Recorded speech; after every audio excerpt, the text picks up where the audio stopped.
While it brought us classics like Seinfeld and Friends, the 90s brought us a number of less than spectacular sitcoms. If you're old enough, perhaps you saw some of them when they aired. From quickly canceled mistakes to regrettably long-running disaster pieces, here are the 90s sitcoms that just didn't age well. My Two Dads barely made the cutoff for the 90s, with a third and final episode that aired in the first spring of the decade. And back then, the premise probably seemed like enough of a novelty to sell the entire show. You know how a lot of kids are raised by their dad and their mom? Well, how hard would it blow your mind if you saw a young woman who was raised by a dad and a second dad? What? It's official. We're parents.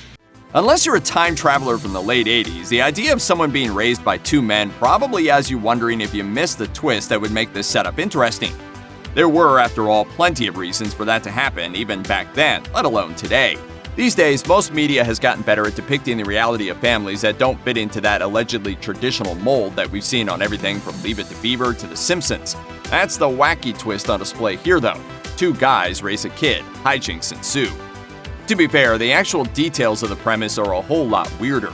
For one thing, both of these dudes hate each other, as they once dated the same woman. Neither of them even know they have a daughter until a judge shows up with a court order that forces them into co-parenting, in what definitely seems like some actionable judicial overreach. Also, one of them is a free-spirited artist and the other is an uptight businessman. What an original concept. Really though, if you tried to run this past a test audience today, they'd be left wondering why the two dads weren't in a relationship with one another. When you get right down to it, the weirdest thing about Dinosaurs was that it managed to run for a full 4 seasons with the premise of it's a regular sitcom, but instead of humans, it's dinosaurs and elaborate costumes operated by multiple puppeteers. Seriously, everything in the show is exactly like contemporary life in the early 90s, without even having the veneer of Stone Age sight gags that you get on the Flintstones. Their TV isn't a Paleolithic bird drawing pictures as fast as it can, it's just, a TV. To be fair, Dinosaurs was pretty forward-thinking for its time, partly because it was a pet project that Jim Henson had been working on before his death in 1990. Most of the episodes made a solid attempt at social satire, taking on topics like religious extremism and corporate greed. Unfortunately, most satire ages about as well as a fresh avocado, and today's audiences are far more likely to see the show's attempts at dealing with social issues as toothless. Just take the episode about gender roles that boils down to men are acting like women are acting like men. Isn't this hilarious? Or worse, the episodes that are downright inappropriate, like the episode where Monica is harassed at work by a character who is literally named Sexual Harris. A trial is called to try to figure out what, wait for it, Sexual Harris meant. If that isn't the worst pun of the 90s, we shudder to think what is. Out-of-date jokes aside, there's also the issue of Dinosaurs' absolutely bonkers ending. After 4 seasons, the entire cast, even the baby, are explicitly doomed to a slow death by freezing and starvation, as well as the extinction of their entire species. It might be a nod to the apocalypse that killed Earth's real dinosaurs, but it's hard to imagine modern audiences thinking that's a good way to finish off your series. Then again, if you're watching a show about dinosaurs, you gotta be prepared to see that end coming. And hey, I'm sure it'll all work out okay. After all, dinosaurs have been on this Earth for 150 million years.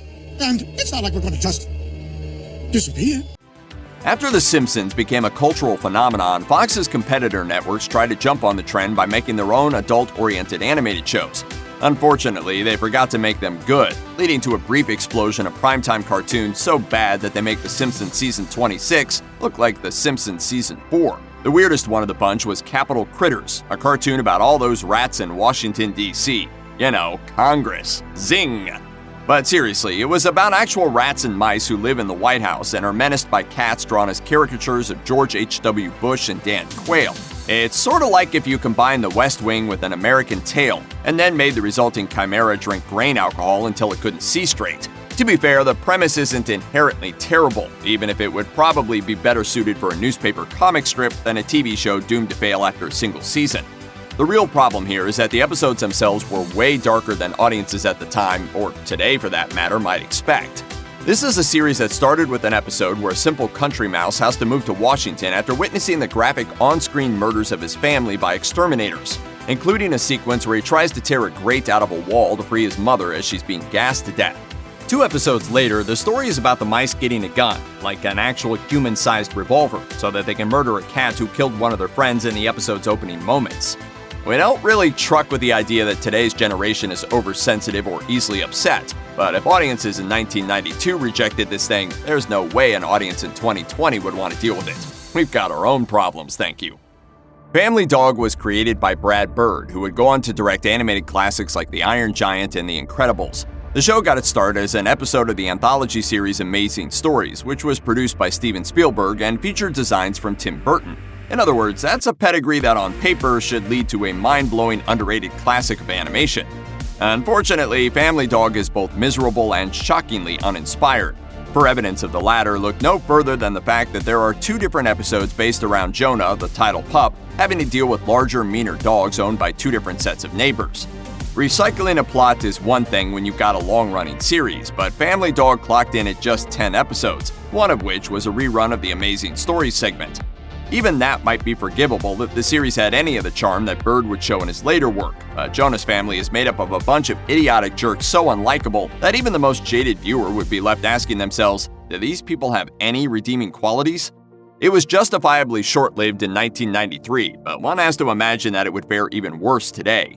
Modern viewers have enjoyed not only 30 years of The Simpsons, but also 20 years of Adult Swim redefining what grown-up animated shows can be, especially ones focused on characters that viewers find it hard to like. This thing would be laughed out of the room by the creators of Squidbillies, but really, that would be for the best. If it hadn't, Bird might never have gotten to work on that movie about the big robot that wants to be Superman.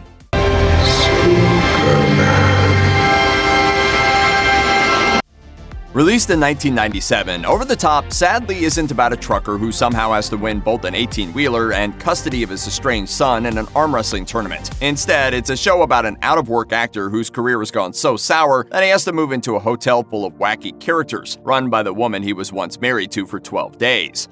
Intrigued? Probably not, since it's a pretty generic premise. But take a look at this cast.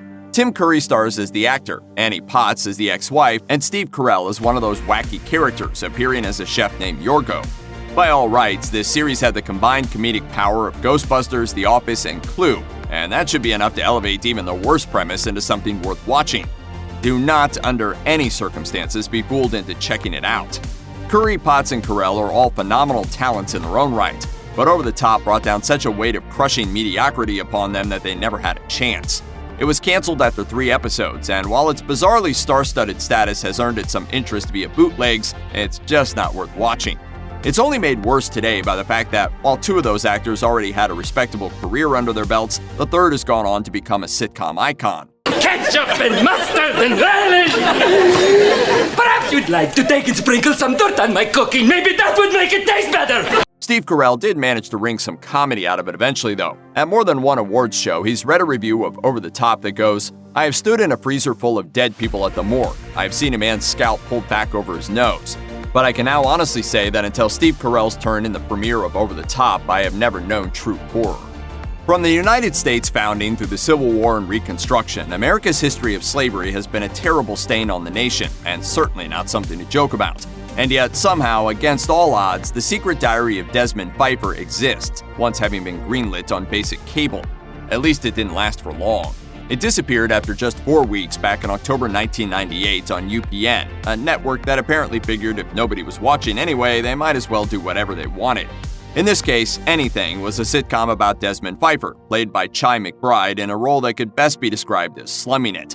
Pfeiffer is an English expatriate and con artist who came to America and got a job as Abraham Lincoln's valet during the Civil War. Unsurprisingly, this premise didn't work at all. The jokes were built around Lincoln as a poor hen-picked husband to a shrewish Mary Todd, Union General Ulysses S. Grant's alcoholism, and how well-endowed Confederate General Stonewall Jackson was. The show started with an episode about Abraham Lincoln sexting via telegram, memorably titled AOL Abe Online. And that's a joke that holds up best. Shove it up your stovepipe, Abe!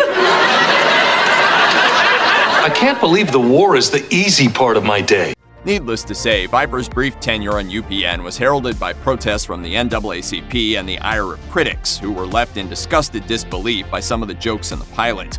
Those included Desmond narrowly escaping being hanged, a minstrel show number, and a joke about how Desmond should get his feet off the table because, quote, the slaves haven't been emancipated yet. When that got out, UPN switched up the episode order and went with a slightly less offensive episode, which the Washington Post called, quote, controversial and asinine and about as funny as getting your teeth cleaned. On the bright side, they did say that it, quote, was not so much racist as it was stupid. So that's a plus, relatively speaking. The years since haven't done Pfeiffer any favors. If anything, it seems like a worse idea now than it did then, which is saying something. These days, the show's lasting legacy is that it was mentioned as the favorite show of the characters on Clerks, the animated series. And really, when your lasting legacy is being dunked on by another show that only lasted 6 episodes, something definitely went wrong. Check out one of our newest videos right here. Plus, even more Looper videos about television history are coming soon. Subscribe to our YouTube channel and hit the bell so you don't miss a single one.